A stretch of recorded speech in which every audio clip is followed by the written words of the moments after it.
The defense filed their motion on July 8th after the end of the Karen Reed trial. And remember, this trial ended in a undecided jury that had the court declaring a mistrial. We went back and looked at the argument. The first time the jury sent out a note saying they were undecided, David Yannetti for the defense was like, yo, give them the instruction, give them the try to decide it. And if you can't decide it, render an undecided verdict or a hung jury. After the first note, he wanted to do that. The prosecution said, no, this was 29 days of evidence. The jury needs more time to decide. They haven't had due and thorough deliberations yet. So because they have not yet had due and thorough deliberations, send them back, give them some more time. That was the first note. Second note came out indicating that they were deadlocked. And both parties said, okay, let's go ahead and give them the jury instruction that is in this jurisdiction to a Rodriguez, similar to an Allen charge.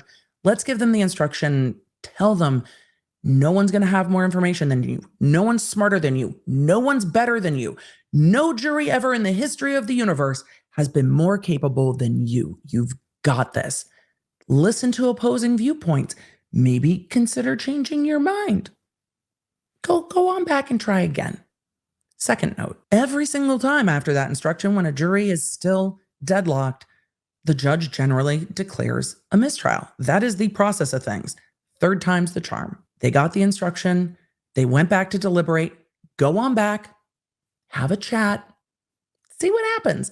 And they came back out and are like, we're deadlocked. There's nothing we can do. And the judge said, I'm not going to send you back. The jury said in their note, and we went back and watched, and the judge read the note and it said, further deliberation will not help.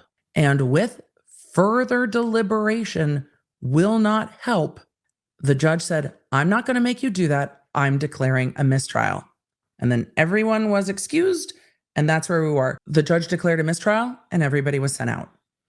July 8th, we got motions filed by Alan Jackson with affidavits by both Alan Jackson and David Yannetti that I covered. Alan Jackson said a juror reached out to me directly. This is what they said. David Yannetti's affidavit had this person's a friend with a person that's a friend with a juror, and they were told that so-and-so was told that somebody else was told. And it was a lot of, heard it from a friend who heard it from a friend. It was wild. The friend of a friend of a friend. But as to Alan Jackson, it was a juror told me this. So that's where we are now, waiting to see what happens. Remember, there's a hearing on Monday. If that hearing is going to be streamed, we are going to stream it. There were new filings from the defense in the Karen Reed case that dropped just as stream was getting started.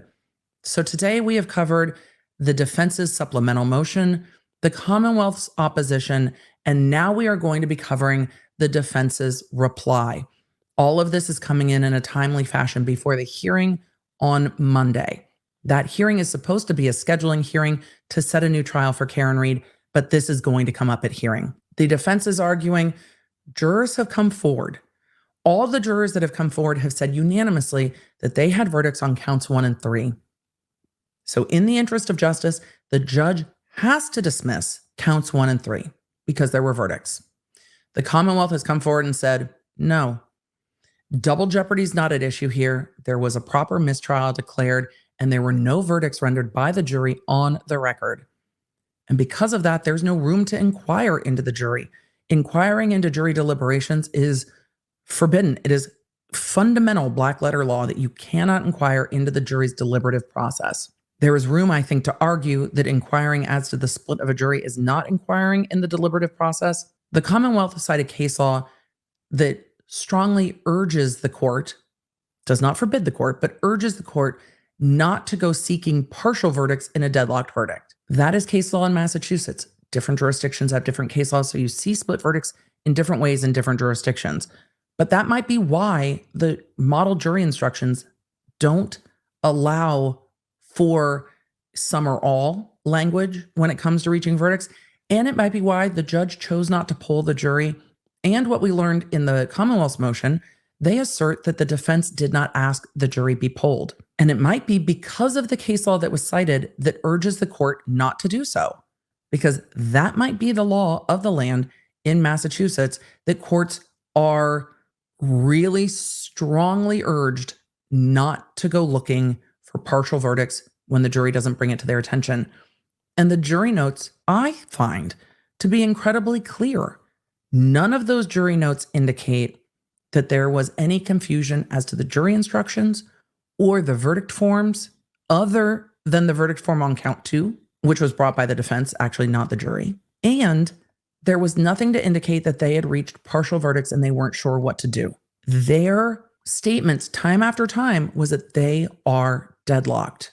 At the end of the day, I don't know what the court can do to remedy this. I don't think the court can just dismiss those counts. The jury can't come back in and render a verdict. They've been dismissed. It's done.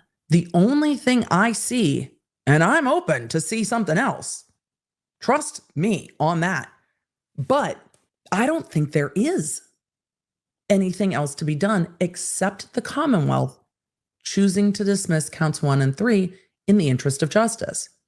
Would that be in the interest of justice? Based on all of this, it might be. Will the Commonwealth do that? Based on their last motion in a Cartman voice was, I do what I want. We can retry what we want. Is that the right thing to happen here? I don't know if that's the right thing to happen here. But there's always concern for me when a jury's been released and they come back in and want to undo what was done in court. I always am hesitant because now the jury has been released. They can talk to people other than other jurors. They can see what's on social media. They can re-engage in the trial. There's lots that they can do that might make them change their mind, which is why courts are so strict about what happens in court before they are released is what counts. Because otherwise it opens up a door for a ton of potential. And that is very clearly forbidden under the law. I don't think that's what happened here. So far, it seems to me from everything we know, before getting into this new filing, it seems that this was a genuine misunderstanding with confusion on the part of the jury. It doesn't seem like it was a matter of, it seems like confusion. And that's probably what makes this so hard to look at, because it doesn't feel like a just result, even if it is the legally proper result.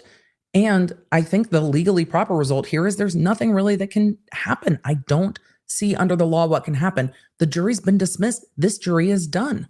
The court can't just dismiss the charges. And if the jury instructions and the model jury instructions in the state of Massachusetts don't allow for some or all verdicts, then that's their model jury instructions. They're allowed to choose that. It's odd to me. That's not what the jury instructions in my jurisdiction say, but they're allowed to choose that. They make those decisions. This one is going to be very, very frustrating.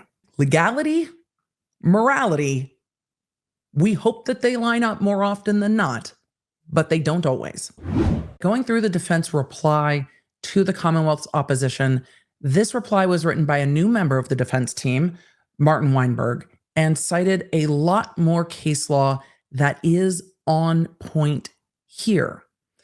They cited, to me, helpfully, both the evidence code and case law that allows for an inquiry of the jury as to results, and as to the evidence code allows for inquiry from the jury about the verdict forms and any error in the verdict form. I think there's room for argument that not knowing you could indicate a verdict when you in fact have a verdict is an error on the verdict forms. With that case law, I think there is room here for the court to possibly grant further inquiry. The defense is asking that counts 1 and 3 be dismissed outright. I don't think the court is going to do that. But could the court inquire more from the jurors as to whether or not they had reached verdicts and erred by not marking them on the verdict form? I think this motion leaves legal room for that. I don't know if a dismissal would be the right result at the end of it, but we can't really know until you hear from all the jurors. I don't think that decision can be made until you inquire from all the jurors about whether it was an error to not mark the verdict forms because it was their impression that you could not mark any verdict forms until verdicts were reached on all of the verdicts. And I think the case law and code cited in this defense motion opens the door to the possibility of that inquiry. Where we go from there is different. But they did cite law that shows that inquiring as to verdict form issues, verdicts, and verdict splits is not considered inquiring into the deliberative process of the jury, which is forbidden. It will be very interesting to see what happens here. I think, short of the court granting an inquiry, which the court may not do, there's nothing that's going to happen from here but appeal. And I think that there is a lot of room for them to try to postpone the second trial while they are on appeal on this issue.